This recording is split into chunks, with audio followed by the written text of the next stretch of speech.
இந்தியாவுடைய ஜனத்தொகையில் பாதி பெண்கள் பாதி ஆண்கள். கொஞ்சம் முன்ன பின்ன வேணால் இருக்கலாம். ஆனால் ஒரு பாதி இருக்கிற பெண்கள் கல்வி அறிவு, தொழில் முன்னேற்றம் போன்றவற்றிலெல்லாம் ஈடுபடாமல் வெறும் வீட்டில் பொங்குவது தின்பது என்பது போலவே போய்கொண்டிருந்தால் நாடு முன்னேற முடியுமா? நம்ம முதல்ல யோசிக்கணும். ஒரு பெண்களை பொறுத்தளவில் இந்தியாவில் ஆவரேஜ் விமன்ஹுட் அப்படின்னு சொல்லவே முடியாது.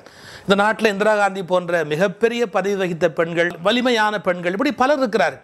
இன்னொரு பக்கத்தில் கணவனிடத்தில் அடி வாங்கி உதவாங்கி அப்புறம் அவனுக்கு சாராயத்துக்கு காசு கொடுத்து கஷ்டப்படுகிற பெண்கள், இது இன்னொரு பக்கத்தில் இருக்கிறார்கள்.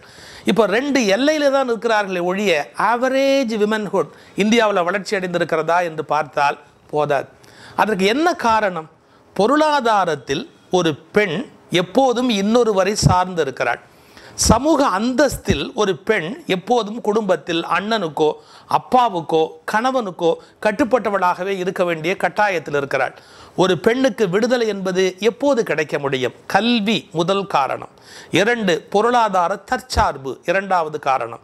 3வது அவளுக்குள்ளே இருக்கிற சுயம், அந்த சுயத்தின்படி வாழ்வதற்கான ஒரு அனுமதி. இவைகளை நோக்கி பெண்கள் முன்னேறினால்தான் உண்மையான பெண் விடுதலை, பெண்ணின் உயர்வு என்பது சாத்தியமாக இருக்க முடியும். உலகம் முழுவதுமே பெண்மைக்கு எதிரானது என்று கூட ஒரு வார்த்தை சொல்லலாம். இந்திரா காந்தி பிரதமராக இருக்கிற போது இஸ்ரேல் பிரதமர் கோல்டா மேயரோடு அவர் இஸ்ரேலுக்கு போயிருக்கிறார். ஒரு வழிபாட்டு தலத்தில் போய் நான் பார்க்க வேண்டும் என்று சொன்னபோது வெளியில் தெரியாமல் போகலாம் என்று கோல்டா மேயர் சொல்கிறார். அதாவது யாருக்கும் தெரியக்கூடாது, நீயும் நானும் போய் உள்ளே பார்த்து விட்டு வருவது யாருக்கும் தெரியக்கூடாது என்று கோல்டா மேயர் பயந்து கொண்டு சொல்லுகிறார். ஒரு பெண் பிரதமராக கூட ஆக முடியும், ஆனால் ஒரு வழிபாட்டு தலத்துக்கு உள்ளே நுழைய முடியாது என்று உலகத்தின் பல பகுதிகள் தடை செய்து வைத்திருக்கிறது. எனவே பெண்ணின் முன்னேற்றத்திற்கு உலகத்தின் சமூக அமைப்பே எதிராக இருக்கிறது, பொருளாதார அமைப்பு எதிராக இருக்கிறது.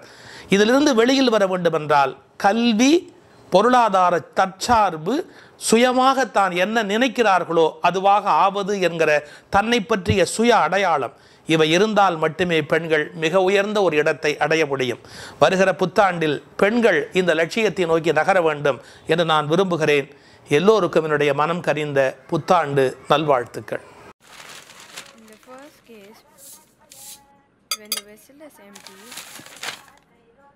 Light from the arrow refracts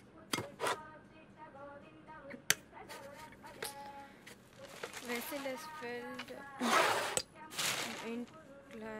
into the air when it undergoes refract